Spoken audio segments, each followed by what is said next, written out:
And one captivating aspect from that report is the inclusivity we're seeing, carrying everyone along. But let's hear more from our guest, who is already seated in the studio, Mr. Edmond Onwuliri. He's the Director of Planning, Research and Statistics from the National Directorate of Employment. Thank you very much for joining us, Mr. Onwuliri. Thank you very much for having me.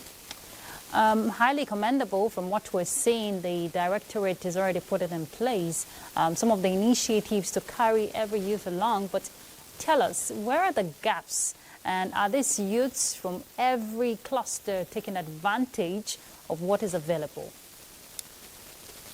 Well, when we started the Renewed Hope Employment Initiative, as we heard from the report, towards the end of last year, it was designed in such a way that every part of Nigeria will be fairly and equitably taken care of. For the first time in the history of the National Directorate of Employment, we deployed cutting-edge technology to drive the process. We didn't want a situation where people would come and take our services in a particular state, move to another location and try to access the same service. So technology has been able to cut out all of that. And what we did was to ensure that a minimum of 10 unskilled and unemployed persons were recruited into the scheme from all the electoral wards in Nigeria. Every electoral ward in Nigeria had at least 10 beneficiaries that registered. That was how we structured the framework for the Renewed Hope Employment Initiative. We also made sure that every category of the unskilled and unemployed were catered for. We had about 30 different skill sets, which made it quite open for everybody to. It was just like inviting people to a lavish dinner. You have everything to pick from. We don't force any skill on anybody. It is just what you think you can do, and demand-driven skills, environment-specific skills. What works in a particular state may not be in demand in another state. True. So we have designed it in such a way that you can find what will work for you in the environment where you live. We have removed every manner of discrepancies. We have a robust database now. Those who took part in the just concluded program will not be able to come back to register again and take the same service as was the case in the past. That's how equitable, that's how transparent, that's how fair we have tried to make it with the Renewed Hope Employment Initiative. Okay, Mr. Onwuliri, let me come in there. From what you're saying, it's been going smoothly, and of course, youths are taking advantage of the initiatives in place. But what next? You know, when you get equipped with these skills in the diverse forms they come, what is next for them? Is there like a chain, a network where they get to be engaged, you know, by stakeholders? What we do after they go through our skills training, the very successful ones, and let me define their being successful. Those who completed the training and we certify that they had received the skills well and they behaved well while they were in training, they will be considered for what we call resettlement.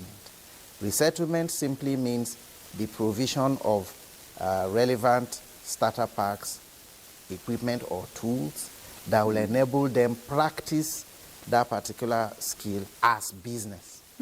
We provide them with those equipment and some financial support that will enable them go into business, small-scale businesses immediately. The idea of our skills training, backed up with resettlement, is to ensure that people become self-reliant. We don't want you to go through the training and then go out tomorrow looking for who would employ you. Yeah. So when we did the training of Nigerians last year, like you had in the report, a good number of them have received their starter packs and they are now in business. They are still within the moratorium period of the soft loan granted to them. After 6 months, they'll start paying back to the federal government, the money accruing to them in their business, which is meant to help them pay back the loan to enable others benefit at the end of the day.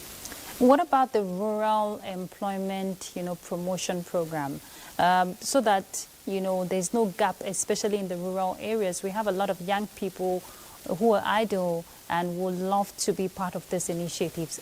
Is that what the scheme is about, that initiative? Yes. Okay. Like you may know, the National Directorate of Employment has what we call the Rural Employment Promotion Program. That program targets specifically agricultural activities and the value chain that it commands. That's what we do in that place. Now, we have presence in every state in Nigeria, as well as the FCT. Beyond that, we have 6 zonal offices that supervise our operations in all the 6 geopolitical zones. And again, in every local government, 774 local governments in Nigeria, we have our liaison officers.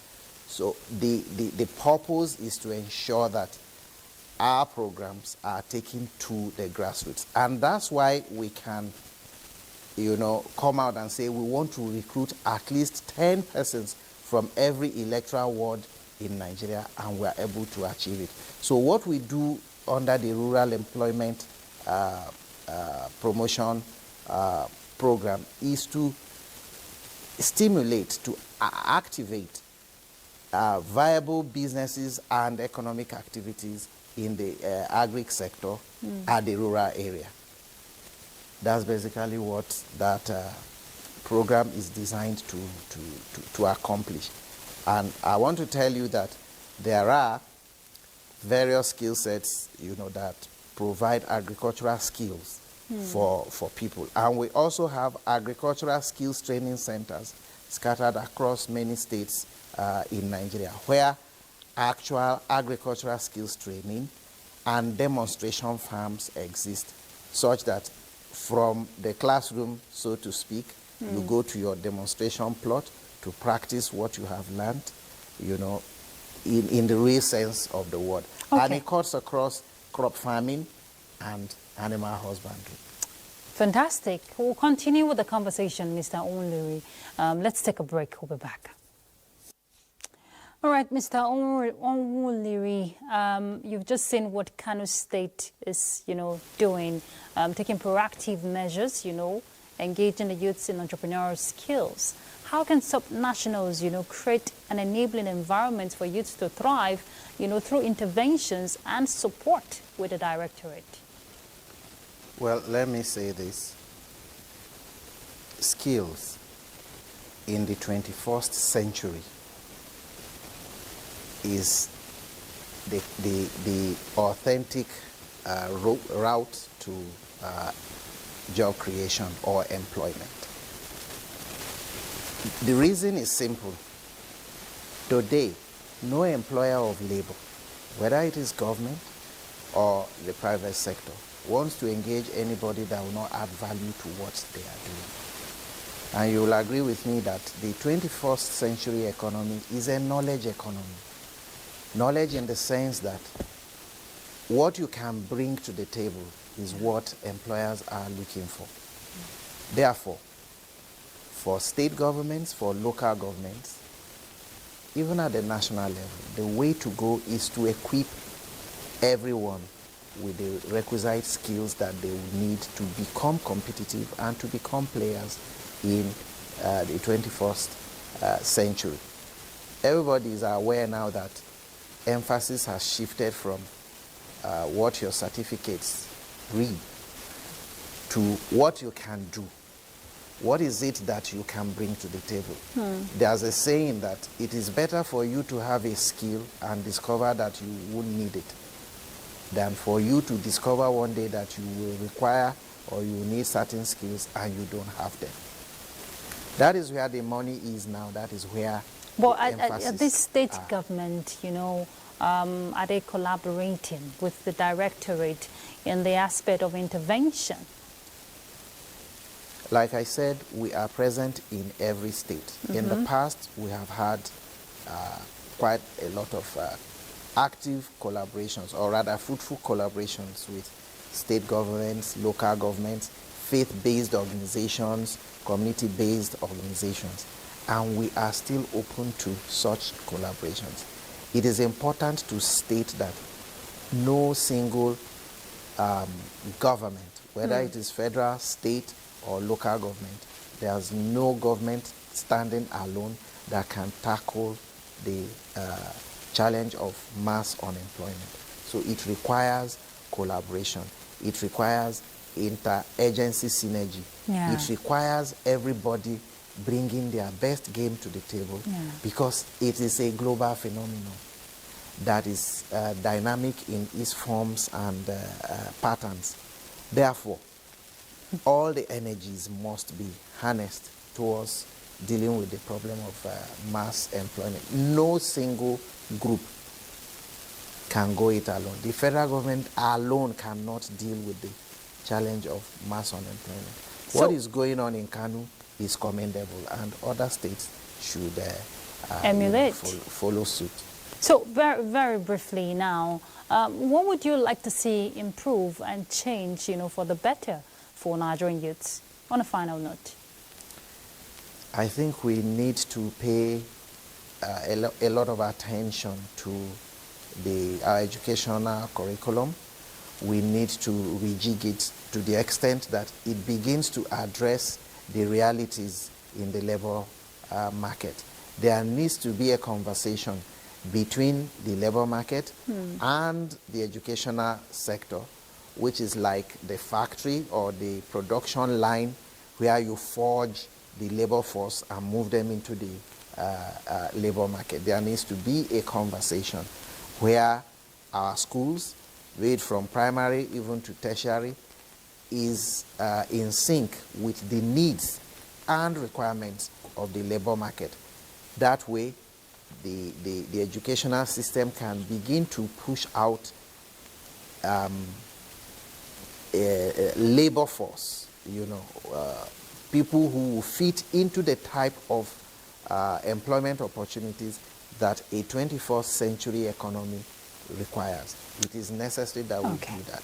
Okay, Mr. Omunlere, of course, we're beginning to see that in our schools. We're seeing secondary schools, you know, adopt the whole vocational training, or rather skills, for young people. Let's just hope it gets better. Thank you very much for coming on Weekend File. Thank you for having me.